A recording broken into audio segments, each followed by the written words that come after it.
Hello, everybody, and welcome to another episode of Encourage Mindset. Today, I have Patrick Coggins along with me today, and he's going to be diving into a variety of topics because he is a businessman. It sounds like he's got an entrepreneurial spirit, and he also really cares about mindset and motivation as well. So that's why I'm really excited to have him on as a guest. But first off, every time I have a guest, I want to get to know them on a little bit deeper level, get to know their story. And Patrick, our audience and myself is interested about your story. So why don't you tell us a little bit more about who you are and how you came to what you are today?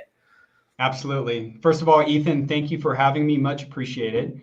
Love the podcast and privileged to be a guest. So thank you. So I'm an entrepreneur today, but certainly that wasn't always the case. So I went to school initially for business. Actually, I had a love for music growing up. I was a drummer, percussionist, etc. And, was bit by the bug of wanting to be on stage and play music. But I always did great in school. I always over indexed in school. It was the thing that was always great for me, right? So I went to school, got a degree in business, and I was about one class short of minoring in jazz music. And Wow. yes, very, very interesting dichotomy between these two, crafts, right? And ultimately, had a lot of great opportunities with music. I ended up touring Texas behind an up and coming rapper. Ended up playing, cutting a bunch of records. I did a lot of great things. It was so much fun. But some of those experiences taught me, a few years later that I didn't really want to be a professional musician in that way. At least not the musician that toured, right? I mean, it's a tough life. Any traveling musician will tell you that much. Yeah, you did want that Um, life. it's a very different life. But and so I ended up getting a business degree, and ultimately, as part of business, you end up learning a lot about accounting, right? And so I ended up going into public accounting right after school, and a small CPA firm in the Bay Area here in Northern California. And at this point, however, still, in my early 20s, I was still bent on wanting to pursue music. So I moved to Los Angeles with my bandmates at the time, and I ended up getting interviewed by a staffing agency that specializes in placing accountants. And at the time, I had no idea these staffing agencies even exist, right? And they interviewed me for a role for one of their clients. I was looking for an accountant, and I figured, look, this would be a great way for me to kind of pay the bills, right, while I pursue my profession in music. And ultimately they said, hey, wait a minute. They had an epiphany. They said, what, you would be a great salesman for us. We should hire you as an account executive. And so they sort of flipped the script on me. They said, why don't you come be a salesperson for us? And I said, wait a minute. I don't know sales. I've never done sales in my life. My father, for a period of time, for years did sales. He used to do door-to-door sales. I called him and he said, don't do it. That, as soon as you underperform, they just cut you, right? Don't do it. And I thought about it for a moment. I said, you know what? I may not be a salesman, but I knew I wanted to make a lot of money. I said, let me give this a try, right? I mean, I wasn't married to the idea of doing accounting, so I gave it a try. And fortunately for me, it worked out really well. And so, I had a lot of success in the initial 3 years. And so much so that the person who ran the office, the branch manager at the time, promoted me to become the manager. And now this inflection point is kind of what dovetails a little bit more into kind of my story around kind of leadership, right? Because, I'm at a point now in my career where I've started my own company many years later, 20 years later, that is. And I've realized that I was not operating from a vantage point of having really truly understood what it meant to be a leader. Okay. So, in 2008, I was promoted for the very first time in a role to manage people, right? And some of those people were twice my age. I was 24 years old at the time.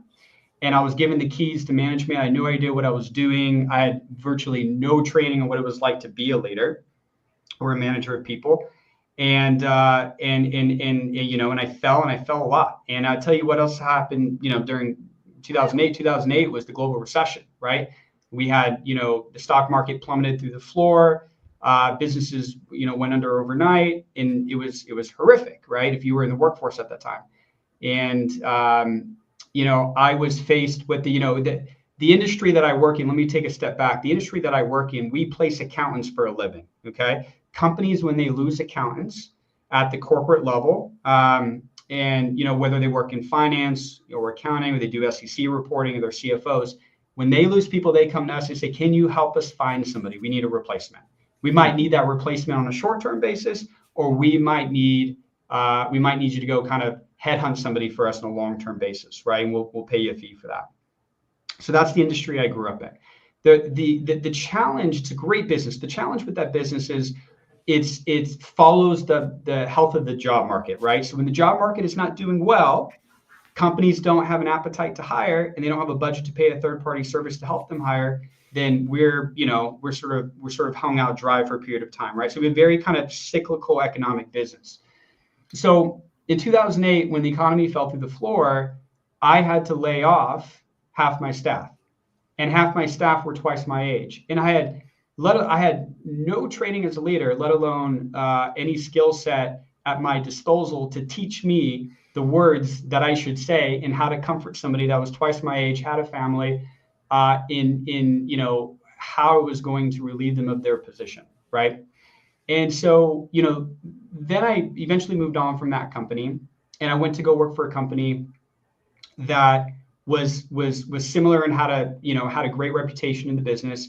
But that company had no clarity, no mission statement, no vision statement. They had a mission statement, but nobody could tell you what it was. Okay. Mm-hmm. And again, yeah. no training around leadership whatsoever. Okay.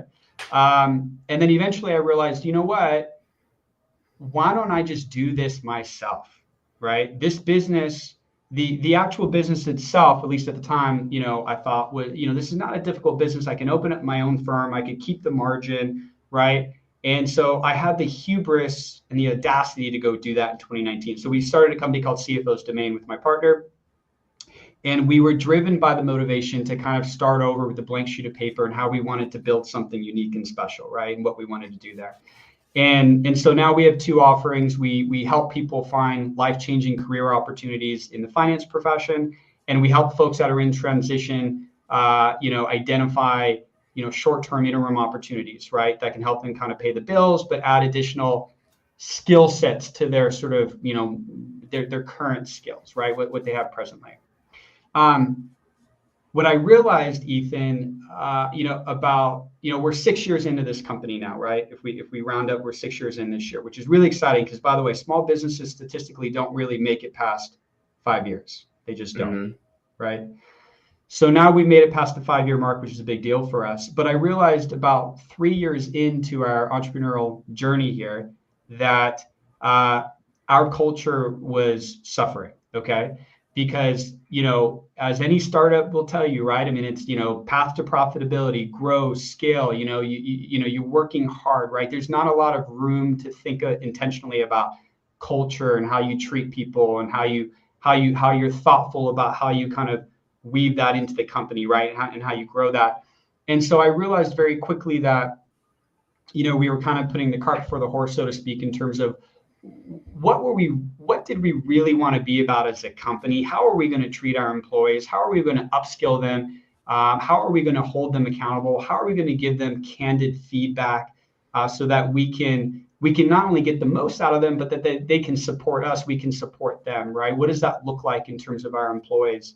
And so that sent me down this path of sort of, a deep dive into kind of the tenets of leadership, And here's the thing about leadership and culture is some people will listen to this and kind of roll their eyes because there's a lot that's been said on the topic, right? I mean, you just Google leadership, 15 timeless principles of leadership. There's just been so much said on the topic. But if you actually look at the data, right? So Gallup is a world-renowned global consultancy for human capital, right? And some of your listeners may have heard of it. In 2024, only, I think it was 30% of employees surveyed from a large swath of companies and, globally, only 30% of employees were actually engaged at work. That means 70%, think about that, 70% of people who work today in jobs are disengaged. They're not engaged at work, meaning that they don't trust leadership. And that's a huge statistic, right? So there's a breakdown between what everybody's talking about and what everybody's saying is important in the market and what's actually finding its way into the corporate sort of offices, right, where business is actually occurring, things are getting executed, things are getting done, there's a huge disparity between these two things, right? And then when you think about what's coming in terms of the labor market, we think about what's happening with technology and AI, and the depending upon where you sit in terms of, is it going to have a, is it going to be a boon for jobs, or is it going to obviously eliminate a lot of jobs? It's going to have a huge impact here, and you're going to need leadership to help navigate that transition. So it's a topic that I'm obsessed with. I've been obsessed with for the last 3 years, and I find that the more I apply these things, the better our business becomes for it. Yeah, no, that's some excellent points, and I totally agree with you that obviously employee morale, employee satisfaction, customer satisfaction, all of those things are really important because those are the core things that hold a business together. So that's awesome that you've been able to have a small business more than 5 years. So kudos to you on that. So diving into some questions here, obviously I want to pick your brain because you're very intelligent in some subjects, and maybe you can dive more into this leadership category too. But behind you, I've noticed either you're an avid reader or you just, like you said, love to learn. So what's something from a book behind you that you've learned, to help you grow as an entrepreneurial or as like just somebody wanting to learn a lot? Yeah, well, I'll tell you, don't be fooled. There's about a quarter of those books I haven't gotten to quite yet, right? So, I love reading and I love books, and it's hard to find the time to get to them all today. So, I'll tell you, it's hard to know where to start to answer that question because there's so much there's a book on my desk that I'm staring at that's been really important for me. So, it's got kind of an odd name. It's called Nonviolent Communication, it's got an odd title, but what I'll tell you is it's changed my life relative to how you resolve conflict in the workplace. Okay. So it turns out that most conflict, different varying degrees of disagreement or debate between, two employees or a leader and an employee, et cetera, within work, it happens.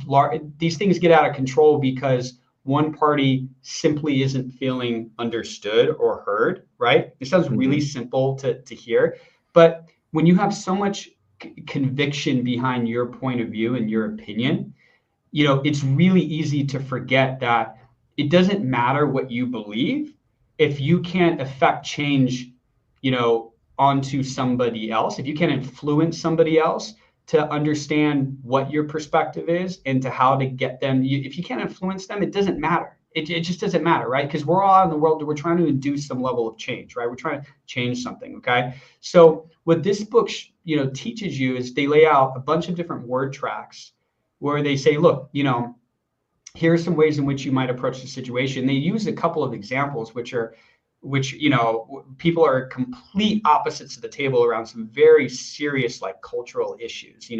Even people from that have been involved in war, etc. And they say, look, there's commonality here, and you guys just don't know it, right? And I'm gonna help you sort of find it. And once you find common ground, all of a sudden there's a clearing and an opportunity for two people to get on the same page and to start listening to one another with empathy, right? And so, if you ever find yourself in a disagreement with another coworker, colleague, friend, etc., what the best thing you can do is just seek to understand and be curious about their perspective, right? And just keep asking questions until you feel like you understand before you even come back and talk about whatever your ideas or wherever you have disagreement, etc. And it sounds so simple. The problem is we don't always have the language or the techniques or the talk tracks to really sort of make that successful. Yeah, you talked right there. You made a great point about listening with empathy. Patrick, how do we do that? Because most of the time it comes in one year, it goes out the other year. I think a lot of us struggle with active listening, and sometimes that creates problems in the workplace. Sometimes that creates problems in your personal life. So, how can we listen with empathy? Well, in my experience, where people get it wrong mostly is they try to solve a problem too quickly, right? So, and I do this with my wife too. If somebody comes to you and they're sort of, they're just downloading to you, right? They're just kind of, they're giving you their problem, their woe, whatever the thing is. I want to race to solve that problem. Oh, have you tried this? Have you tried that? What about this? What about that? Right? I start analyzing it, right? Making it intellectual, trying. I think I'm being helpful. And it turns out that that's not empathy, right? Empathy is not saying anything, right? And just sort of like literally listening to what the person is saying. And in some ways, if you have a problem relating, sometimes if you're not naturally empathetic, you should literally in your mind visualize what it would like, what it's like to be in that person's shoes, having gone through that thing that she or he is describing to you. Like, what if that thing happened to you? How would you feel about that? Right? You need to kind of channel that, and then you need to be able to reply in such a way that is empathetic. Right? You might feel empathetic, but maybe you haven't actually shown that. You haven't given any language to it, right? So you might say, "Oh, babe, that's terrible. I'm sorry to hear that. Like, how, I don't know if I could have even dealt with a situation like that, right?" If you haven't related to it, then you have not shown any empathy, right? And so sometimes people just want you to sit in the mud with them. Just sit in the mud with them, right? They want a companion, and then that alone, that kind of company, you'll find that goes a long way in having to kind of remedy the issue at hand. Yeah, no, I really like that answer, and I truly agree with you on the points that you made there. And so, like, how do we actively seek feedback from others to improve? I want to go back to the leadership. How do we seek feedback to improve our leadership styles? Because I view, like, as you were talking about, you want to be a leader. I want to be a leader. I want other people to be a leader. So how can we do that? So, Ethan, this is a great, maybe the best question, right? A great question here, right? Because we as leaders are, and by the way, let me step back for a moment. You don't have to be in a position of authority to be a leader, by the way, right? So you don't have to manage people to be a leader. So managers and leaders, I mean, those are two completely different things. People get promoted into positions, they become managers of people. We hope they're great leaders. They might not yet be good leaders. They might not have right? They're learning on the job what it's like to become a good leader. You could have somebody that doesn't manage people, and they actually are more naturally inclined as a leader, right? If you were there for somebody else, be it a peer or a colleague or a friend or whatever, you were demonstrating leadership attributes, right? So that's an important distinction, number one. So going back to your question, so something leaders don't do often enough is they don't practice self-awareness, okay? Because in the old days it was very autocratic, right? It was like, oh, I manage people, I'm the boss, I will dictate to you and you will do as I say. Okay, so then why is there a need there for self-awareness? Because but what we've learned over time is that people who follow you because they're inspired to follow you will often do more for you, right? They want you to be successful, right? And so if we're going to inspire them to follow us, then your question is dead on, because we want to optimize how we're leading, right? And one of the ways to do that is to be self-aware around where are our blind spots, where can we improve. So this is a very uncomfortable thing to do, right? But I obviously spend a lot of time giving feedback to my employees, right? Mm-hmm. But how often do I sit down and say to my employee, who by the way reports to me, hey, I want to do something that maybe we haven't done before. I would like you to give me feedback. And I'd like to understand, what is something I've done in the last, call it 30 days, that you can recall that you really enjoyed, that I should continue to do, right? Or do more of, maybe, right? So now I'm asking for positive feedback, because I want to kind of lay the groundwork for the thing I'm going to ask next, which is negative feedback or constructive feedback, right? So, I really appreciated when you acknowledged my contribution to this project that we were working on, 3 weeks ago. That made me feel really good. And, I wish I could receive more recognition, et cetera. Cool. Great. So let me ask you, what's something I did in the last 30 days that you didn't quite enjoy as much, right? Or maybe something you think I could do better, or something I didn't do that you think I should have done, right? And now I've laid that groundwork to to hopefully get an honest answer from that employee, right? So I can be better. And as long as I've built psychological safety, which is, by the way, one of the core tenets of a framework, which I could talk about with you in a moment. But psychological safety, if I built that in my culture and in my environment, so my employees can feel like they can be honest with me and they can say something, even though it sort of might be about me, and they're not going to be reprimanded for that in any way or treated differently. And in fact, they know that I want to hear that. And sometimes I actually encourage a dissenting opinion, or sometimes I encourage critical feedback on myself. Then I'm going to hear those things, and it's going to create awareness around my blind spots, and I'm going to be a better leader because of it. Yeah, I really like the blind spots thing because I think I don't know, I struggle with this perfectionism thing where I feel like I need to be so well at everything, but then sometimes when you are that type, you forget about certain areas or aspects and those create blind spots.